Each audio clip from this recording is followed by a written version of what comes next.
Hi guys, it's Reagan and welcome to the start of a very exciting reading vlog. So let me just go ahead and set you down. So going into 2023, and I'm sure many of you guys can relate, but one of my most anticipated set of books for the year were Brandon Sanderson's Secret Projects. If you're not familiar, last year Brandon Sanderson basically announced that he wrote an extra 4 books and he was bundling them all together to release one book basically a quarter throughout the year of 2023. I personally backed his Kickstarter, of course, diehard fan. I was so pumped to be able to get my hands on these stories, and that also means that I was able to access these books a bit earlier than the general public. First Secret Project book was supposed to come out January 10th, but in, again, true Brandon Sanderson fashion, he decided to surprise us and release the first book on January 1st, so we could all kickstart our new year the best way possible, which is reading a new Brandon Sanderson story. Of course, have it here on my Kindle. The first book is called Tress and the Emerald Sea, and it is a Cosmere novel. The really interesting thing about this, and also my personal approach to these 4 surprise books, is that until he releases it and until you have it, you truly know nothing about them. There's no synopsises, you didn't know the cover, nothing. So it's a true surprise experience. And because of that, I really thought it could be fun to do a dedicated vlog series where once they come out, I want to read and record and have my reaction to reading this particular book. My vlogs themselves are of course going to be non-spoiler. I'm really going to just talk about my general feelings and conceptually what the book is about and how I'm feeling about it as I'm reading it, but I'm not going to be kind of announcing or revealing any major plot points. That being said, if you want to maintain the surprise for yourself, you can always save this video and come back to it once you have it in your own hands. But I'm so excited about this. I'm so pumped that the first book we have of the 4 is a Cosmere novel, and I'm also seeing on the cover that this is also full of illustrations. I also can't wait to have my physical copy in my hand whenever that arrives at my house. But without further ado, let's go ahead and dive right in. So the plan of this video is of course to read the entire thing. I'm just going to try to do so as quickly as I can. I feel like the start of this video I've just been waiting for to start this vlog because I'm dying to pick it up for myself and experience it. And I'm also really excited to share that experience with you guys. But welcome to the start of the vlog. We're reading Brandon Sanderson's Secret Project 1. And it's gonna be a blast. Before any reading can be accomplished, lunch must be consumed. Coffee has been acquired, so now it's time to sit on the couch and start Tress of the Emerald Seas. It's so interesting. I can't even remember the last time I went into a book not knowing anything about it, the synopsis, or even like hype. I think by nature of doing a lot of book reviews, like I just feel like I constantly have this running list of synopsises in my head. So the fact I can't sit here and be like, oh, I'm gonna start this new book by Brandon Sanderson and it follows such and such and this is the general concept, is so weird. But we're gonna discover it and experience it together. And I truly can't wait. So let's get to reading. My friends, so I can officially say I have read 10% of Tress of the Emerald Sea, and I am really enjoying this book so far. First and foremost, just to give you a bit of information, what I've gleaned so far, this book is definitely written in a much more whimsical style. It's not quite a fairy tale, but it's very much fairy tale-esque. It's also written in the way that someone is telling us this tale, which kind of gives it that nostalgic fairy tale feeling, and I'm liking it. And in general, like the writing and the setting and sort of situations are very playful.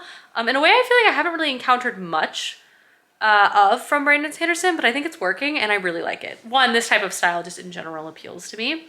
So in this book, we're introduced to our main character, Tress, and she lives in a very small town on a very small island in the middle of what is called the Emerald Sea. On her planet, in her world, the sea is not comprised of water, but instead comprised of like spores.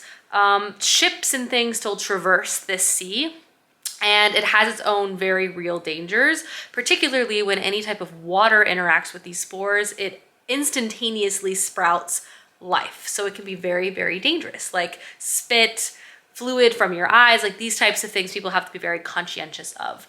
Tress lives on an island with her family. It's a small town, and she lives in a kingdom or an empire where basically the king has declared people cannot leave this island. It's not a very desirable place to live, and therefore he prevents people from leaving it because he needs it as an outpost for ships and trading and whatnot. Tress herself is fine with this. She's happy with her life. She lives a very average life. She loves her parents. She works hard.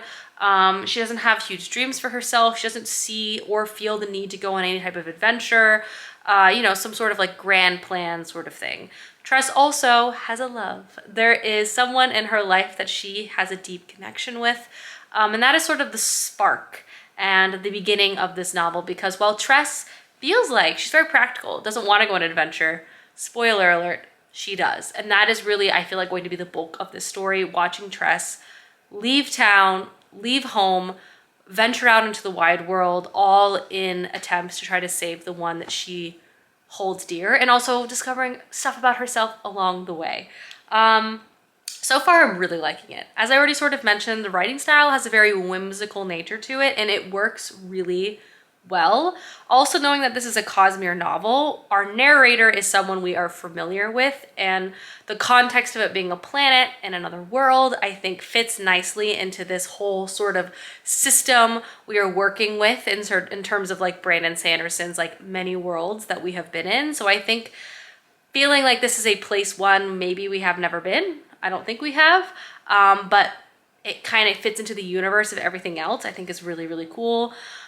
Because this story is more so told to us, we aren't really experiencing it from Tress's point of view. We know who she is, we know her feelings, she's very easy to root for, but there is that sort of barrier of being like deeply inside her head.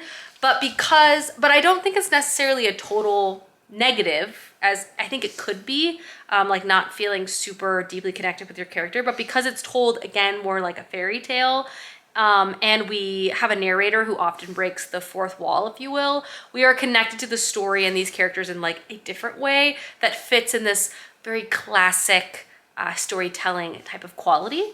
The first 10% I'm so intrigued by. I feel like it's going to get like weirder and weirder as we go along.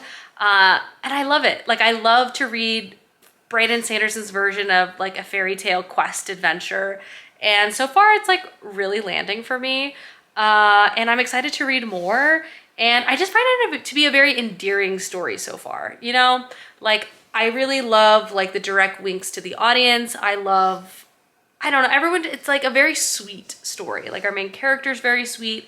She's a good person. Her family is sweet. Like it's just, I don't know. It's very nice. It's just a very delightful tale. So I'm excited to read more. I'm reading it very, very quickly. The chapters themselves are really short, so it like, you seamlessly just kind of like jump and jump and jump and jump.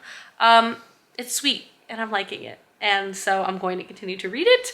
My hope is to get to like 30% or so way through tonight and then kind of finish it over the course of the next 3 days. I feel like I'm going to read this book quickly, just again, based on the style of how it's written. But yes, Tress of the Emerald Sea, our main character Tress, is delightful, but she is not the only main character of this tale. Our narrator is another one too, and it's fun to encounter. So I'm going to keep going. I'm excited to see how the whimsy continues to expand. So far, so good. Add another 5% or so. And I'm gonna take a bit of a break and make dinner. I'm also in the midst of watching a really good K-drama right now, so Clay and I are gonna watch that tonight, and then I'm gonna get back to reading. But let's cook. Making an orzo and meatball dish today. It should be good. I'm now gonna do some chopping over here.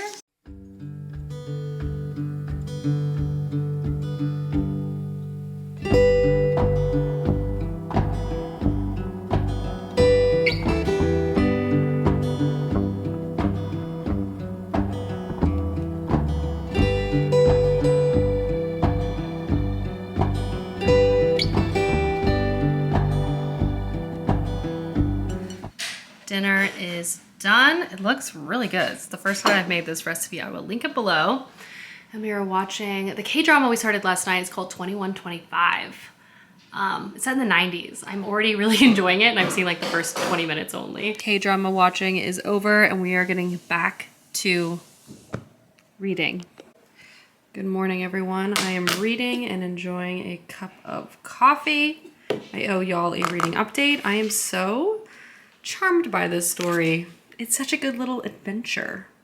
So I'm gonna read then I'll fill you in. Hi friends, I am up and dressed and I owe y'all an update of Tress of the Emerald Sea. I have read through the 30% mark of this book and I'm really enjoying it, and I'm also just excited to see how this is going to continue to evolve. First off, this is definitely a true quest adventure story centering an unlikely heroine. Tress as our main character does anchor this story so well, and I love the evolution of this tale. It went from her kind of venturing out into unknown waters, quite literally, by crossing the Emerald Sea or the Spore Ocean, to her kind of ending up on a pirate ship that she is trying to convince to basically bring her to a very dangerous area where a sorceress lives. And seeing Tress both have to problem solve on her feet, use her wit and her own life experience to fake it till she makes it. Not to mention, this pirate ship situation is complicated in itself. It's definitely a place mixed with good and bad apples, and there also appears to be some type of conspiracy on board. But again, I've only read 30%, so that means I have a good chunk of this novel left. And I feel like there's so much more to encounter. Another element I wanted to speak on is the magic in this world. I think it's so cool. I am curious if it's somehow connected to another character in the Cosmere or the Stormlight Archives, because it does have to do with like growth.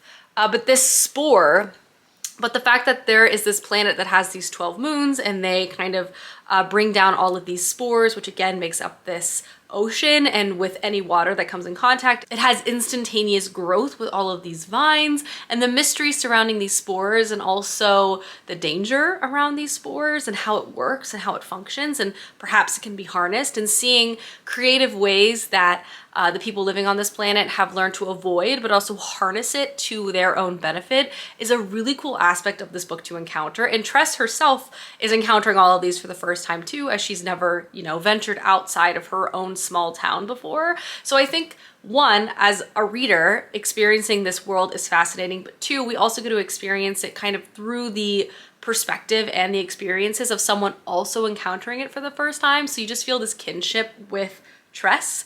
And the narrator is great. Oh my gosh, the narrator of the story, his winks to the overall like Cosmere itself is great. I can't wait to read more. I'm dressed for a reason because I'm about to film a video, among other things I need to do today, but I was able to get past the 30% mark. This book reads so quickly and I'm just really endeared to it, and it's fun to see, I guess, Brandon Sanderson write, I don't know, something a little more charming, a little more whimsical. I think it's well suited to him. I should know that he can do this. I wrote The Arithmetist, which is a middle grade fantasy book, which I also love. But anywho, that is my update. We're making progress. I need to get back to being productive now, unfortunately. And if I'm really good and really efficient, I'll be able to read later on today, which I can't wait. So anyway, that's my update, 30% done. Can't wait to keep going. Oh, you know what I haven't mentioned actually? There's illustrations throughout the entirety of this book and they're beautiful. I can't wait to get my physical copy to be able to see them, but they're just stunning. And I feel like it adds, one, to this feeling of it being kind of a fairy tale, but two, adding just, you know, context of the visuals of the whole thing is great. And I'm a big fan. Like, these books are clearly gonna be beautiful in their physical form, and I truly am counting down the days till it arrives. Let's make lunch.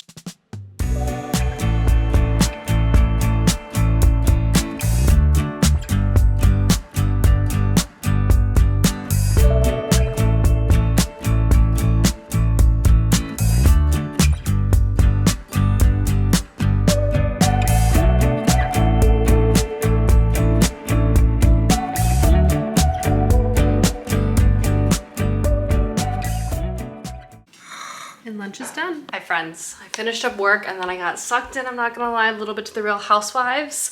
Then I went for a walk to get some fresh air because it's been a minute. But I'm gonna read now. I feel like I have been such a slacker with reading today. I'm gonna prioritize it, especially tonight before bed. I really want to make some legitimate progress. But I didn't do so hot today, but it's no big deal. The next couple days, I'm still confident I'll be able to finish this book in the next 2 days or so. But I'm gonna sit down right now and read. Dinner is the same as last night, and honestly, it was delicious, so I'm looking forward to it. On to the K-drama portion of the night. Reading will commence soon. We are in bed early because I'm gonna get some serious reading in to make up for my Bravo binge earlier in the evening. Here's the thing. I did read a bit more of this before I made dinner, and it's just like pulling me in more and more. So I'm about 40% of the way through, and I feel like initially I didn't feel like deeply connected to Tress, but I feel like that's really changing. And I would also say this book has a lot of humor.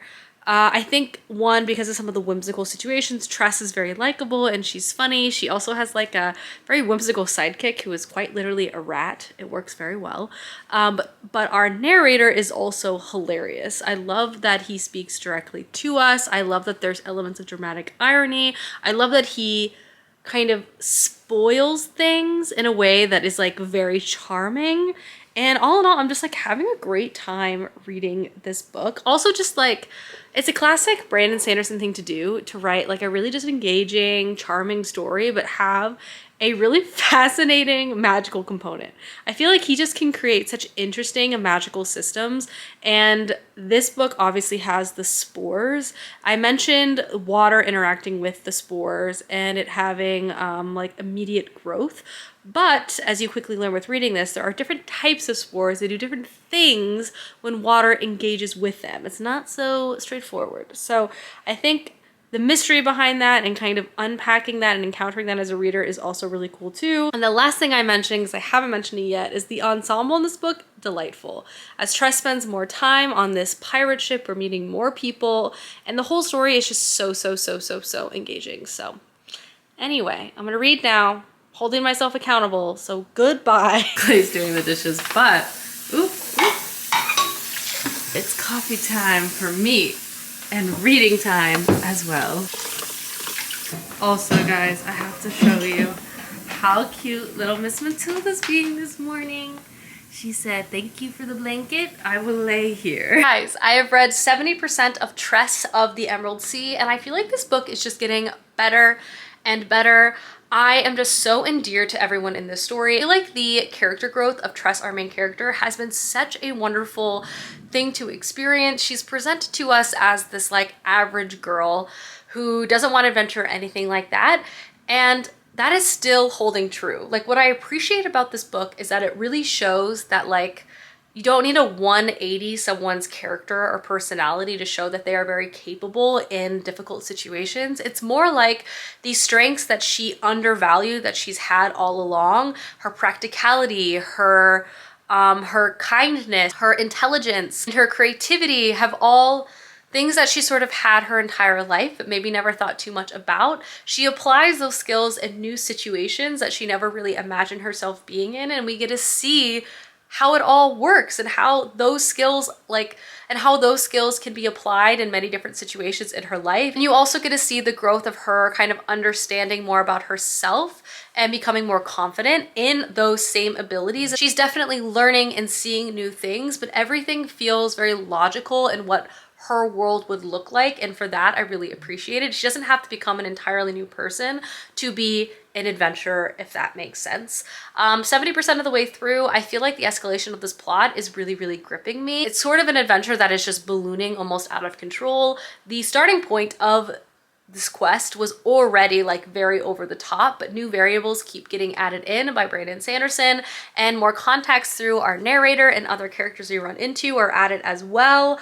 I mean, this really has it all, from dragons to curses to piracy to just a magic system that is so unique. I also really am enjoying this book because I feel like we have other books in the Cosmere. Because of who our narrator is, I feel like we have a lot more direct discussion, almost like to us. Just the existence and the process of moving from planet to planet. It's not like anyone is going into such depth about these things, but it's more like we're just acknowledging that, yeah, characters can move from planet to planet, and that's like part of the Cosmere, and this is a planet that has been visited, and we're learning and experiencing this story. But even like the discussion about it is just cool to kind of have in context of like everything else that's going on. And I'm just obsessed. I feel like I'm gonna read a really good chunk of this again.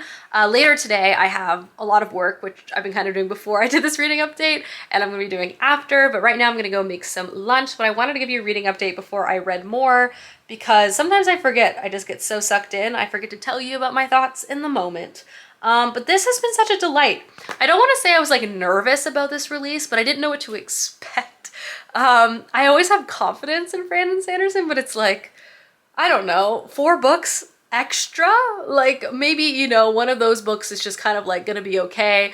Like it's just wild to think that this man wrote 4 extra books and was able to like revise, edit, do all of this stuff to create quality, and it's just, he's prolific to say the least. But anyway, it's lunchtime now, gonna get to it. I just wanted to give you an update. Lunch today is a sweet potato salad thing, just based on what I had in my pantry. Look at my sunshine queen. She's so precious. The sun is finally out. We had like a month where we had basically no sun, so Matilda is thriving again. The fireplace is on. Matilda has her bowl. Oh, she dropped it.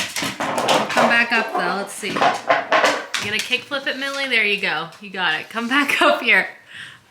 Anyway, Matilda and I are relaxing, and I have finished work, and so I'm gonna read more of Tress of the Emerald Sea, which I'm so excited about. I made some semi-homemade ramen. I wouldn't go so far as to say this is homemade. It's kind of like a step up from instant ramen in that I cooked my own noodles and kind of made my own broth, but I'm excited to try it. Back in bed and ready to read. I am so obsessed with 2125, the K-drama right now. It's been a minute since I feel like I've been really hooked by something so emotionally. I'm really scared that it, for some reason, I don't know, I've never been spoiled for nothing about this show, which apparently is very surprising. So I think it was super popular and people have very strong opinions about it, and I somehow avoided any conversation regarding it. So don't tell me anything in the comments. But nevertheless, it's so good so far. It's like nostalgic and endearing and heartwarming, and I'm just like, I'm nervous though, you know? But anyway, perfect time to start reading. And I'm definitely on track to finish this book by tomorrow. Here's friends, good morning. I'm up and dressed, and the good news is I am just about to finish Tress of the Emerald Sea. I don't have much left, and I'm excited to share my final thoughts. We'll do a bit of a reading sprint later, and then I will wrap this vlog up. Matilda never hangs out with me anymore, but that's okay. She literally just sits in here and enjoys the sun, as she should. Coffee is brewing, and you know what? It's time for the final reading sprint. I'm gonna sit down and I'm gonna finish Tress of the Emerald Sea. I have like 8% left, and I'm so hooked. The reveals, the escalation of this plot, spectacular. It's so classic, but so imaginative at the same time, and building the Cosmere perfectly. Like, it's a trifecta of experiences, but we're gonna finish it.